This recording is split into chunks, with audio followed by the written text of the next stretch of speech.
On the agenda tonight, we're going back to 1969. We're going to be having a listen to the Hollies with their version of He Ain't Heavy, He's My Brother.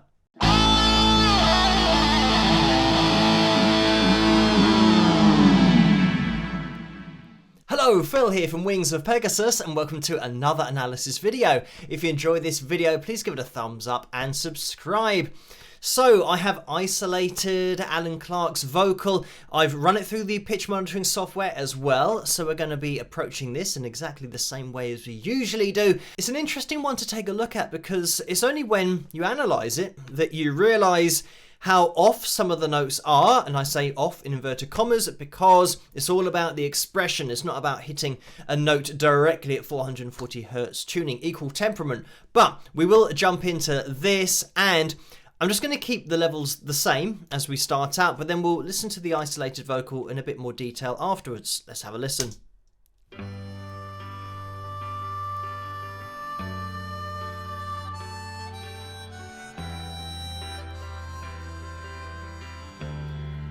The road is long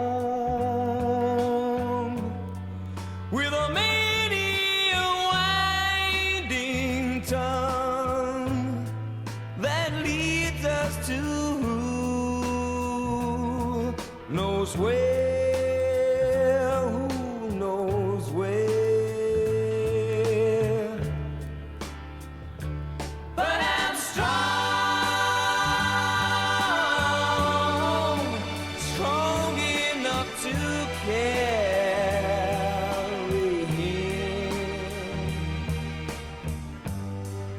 He ain't heavy, he's my brother, so on we go.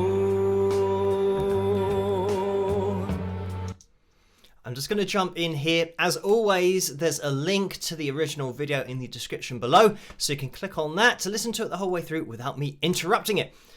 But when we jump into this, going all the way back to the beginning, I mean, straight off the bat, little things that happen in this song that you wouldn't get nowadays, such as the intro with the harmonica, the way that it starts out, quite accurate pitch-wise, actually very accurate pitch-wise, but then it goes sharp, but then it comes back down again. And that's just been allowed to stay in there, which I love, because it gives it more personality. It does actually make it stand out a little bit more because it is allowed to go where it goes. But have a listen again.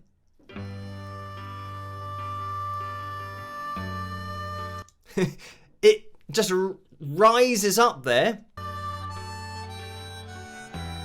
And now we're back on pitch.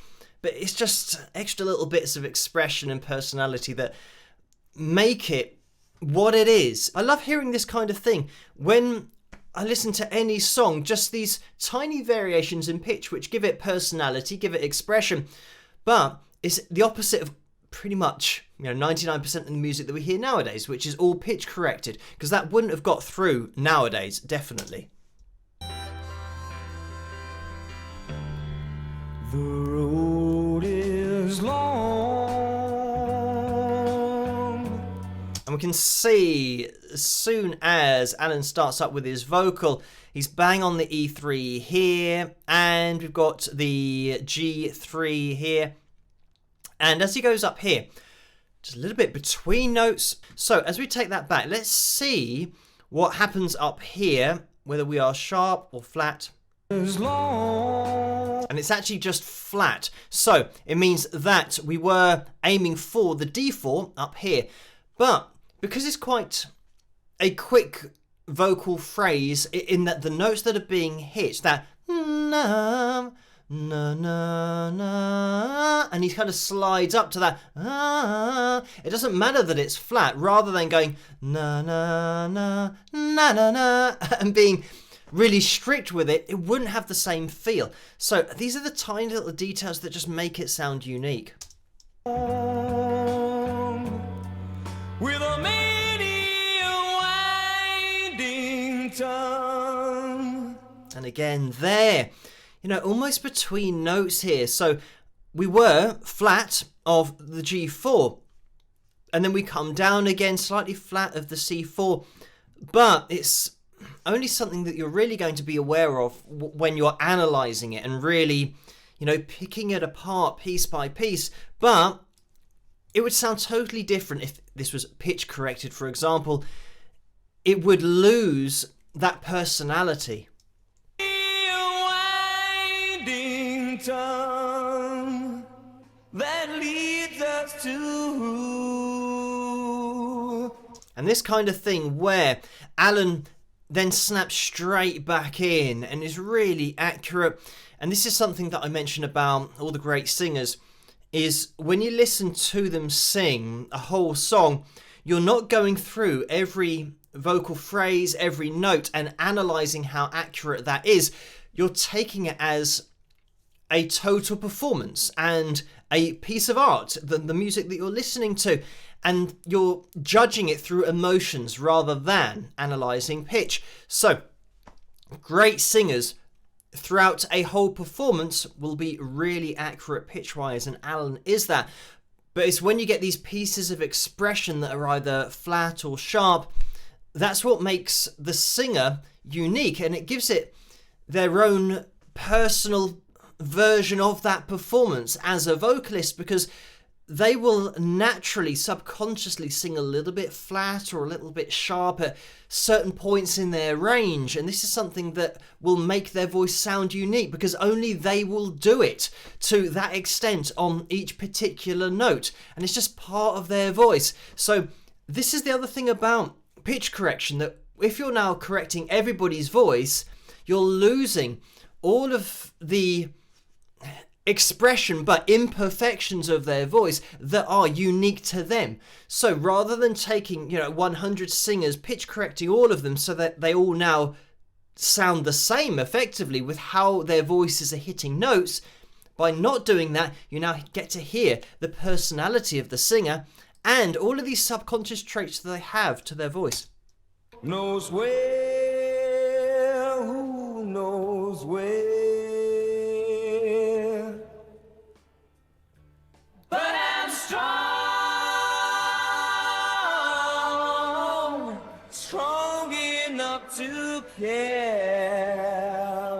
him.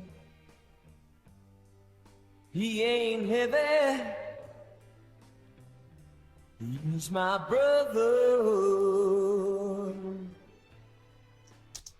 And I mean, such great delivery of that line.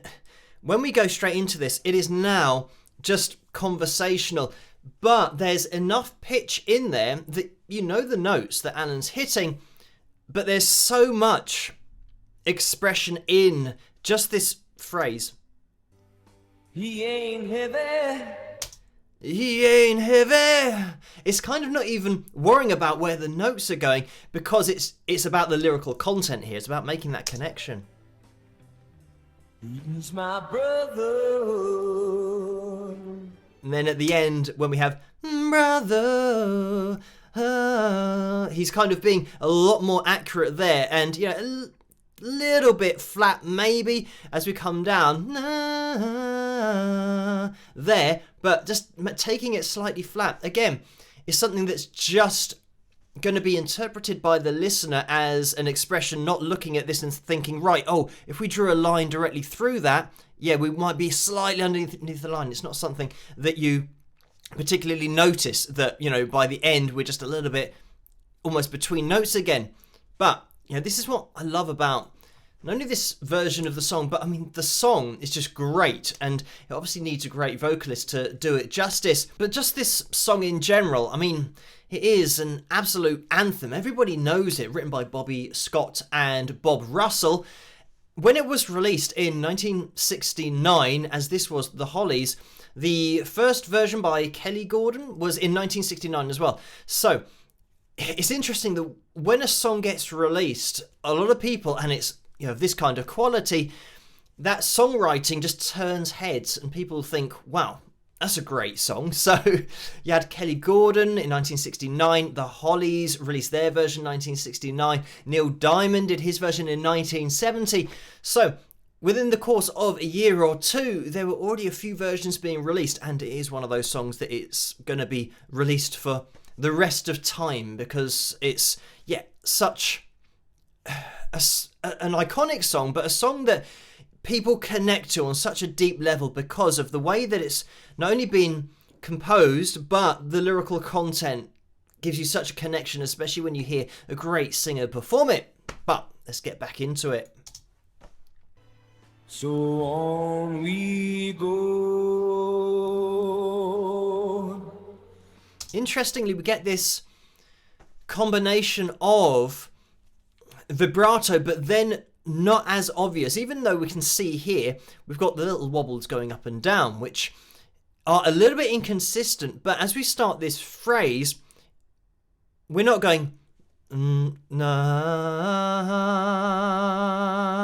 It doesn't have that vibrato straight away. On we go. It's more like go, and any variation that you see is inconsistent because it is just a held note. Oh. No, and then a tiny wobble like that, not those even waves. But this is it. We get this mixture of controlled vibrato, but then just that conversational quality of delivering a line without vibrato. His welfare is my concern. Concern starts to just come in there. No burden is he to bear. We'll get there. For I know he would not encumber me. He ain't heavy. A great example there of that. He ain't heavy. He almost goes so far sharp. Obviously, you're not going to notice it when you listen to it until we analyze it. He ain't heavy. He actually starts, he ain't heavy. And he doesn't do it to that extent. But he does hit that, where are we, D4. He ain't heavy. But he goes, he ain't heavy. And has a tiny little tail off that, again, it's just putting a little bit of emotion into the note rather than he ain't heavy and being like that. What actually would be a pitch corrected version of it where the note is just flattened out. We keep all of that expression by not having that. He's my brother. Interesting again on that brother. We're coming down, and we're slightly under, we're slightly flat, but it's exactly the same as how he did it previously. So when I say about subconscious traits of the voice and just everybody's voice being unique, and pitch correction would take out all of those unique elements, just when he comes down here, emotionally connecting to the lyrical content, having this performance, and obviously this is the studio version and the video is just different live performances that have been synced up, so we have something to look at. But it shows that he's connecting to this in such a way that he's singing the note here rather than being directly over the note, because that's the kind of emotion that he wants to put into it. It's just interesting that he does exactly the same twice, because then you know that that note is there because of the emotion rather than him trying to go nah and trying to hit a particular note. If I'm leading. And also, let me just mention about range, the fact that when we go up here, now we're at this G4, I mean, a G4, we're just a tone off the top end of the male tenor range, which is an A4. So, going from that na na na na and being down there to now na na na na, taking it all the way up there and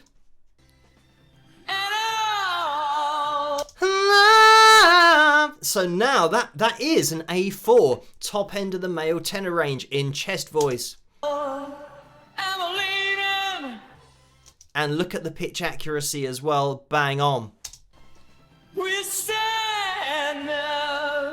that everyone's heart. And not that I want to go through this video millisecond by millisecond, but listen to, again, another thing about Alan's voice where after going into that chest voice, when he comes down, and you will hear it earlier in the song, there's this tiny hint of rasp in his lower range. Sadness that You get that kind of sound. It's really subtle, but again, it's just something that's great to hear in somebody's voice because it's just unique to them. everyone's heart isn't filled with the gladness of love.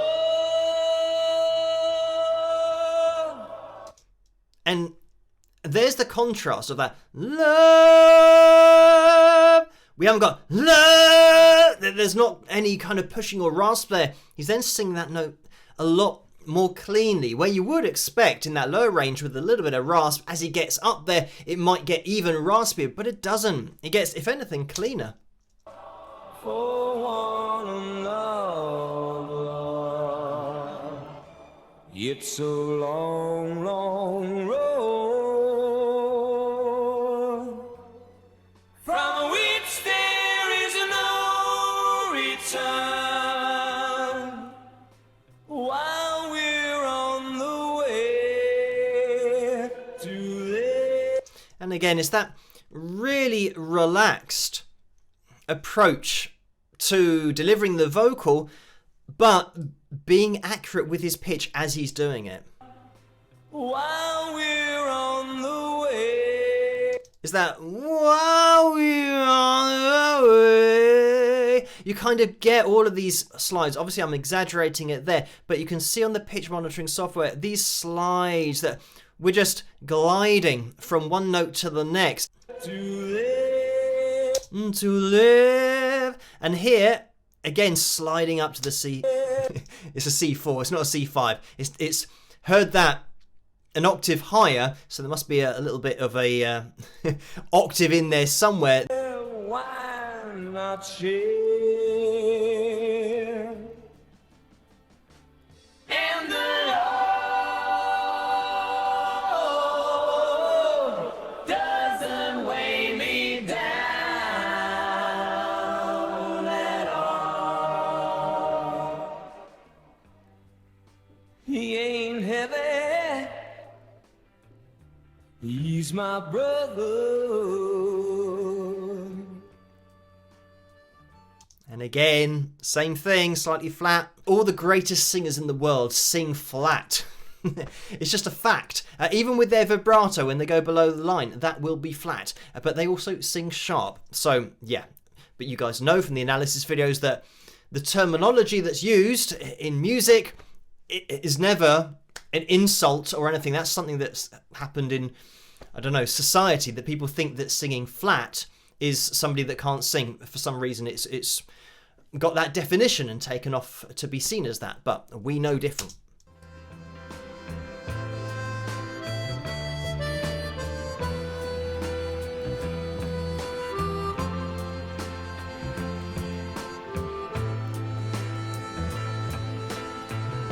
And great to go back to that harmonica. This is the thing about building a journey and having sights to see on that journey musically, but visiting places again. Because in the intro we had the lead voice of the harmonica. Obviously Alan comes in with his vocal, but then, you know, just before this last chorus, effectively, we go back to that voice that we heard at the beginning, just to give it a little bit of light and shade and give you that voice, that lead voice again from the harmonica, just to kind of keep the interest. But it is like looking a different way because you're now hearing this other voice that you remember from the intro. So yeah, it's just really well put together as well. He's my brother.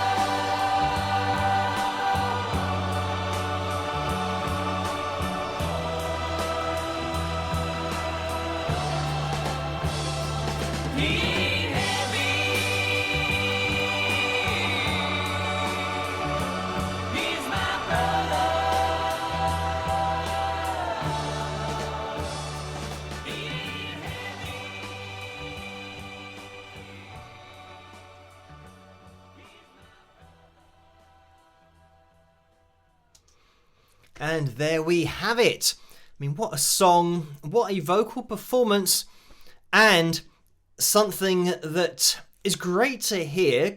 I mean, considering where the music industry is at the moment and all of the videos that we've done more recently, probably over the last couple of weeks or few weeks, we've had a few where we're looking at pitch correction, and this kind of song just isn't being made anymore, unfortunately.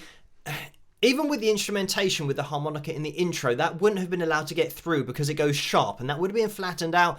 And Alan's voice, the last note of that chorus every time is slightly flat, and that would be moved up, so you'd lose that expression. So this is what I love about looking back at old songs, older performances, especially from the 60s and the 70s and the 80s, is that the vocal that you hear, you know, is just the vocal that was sung in front of that microphone.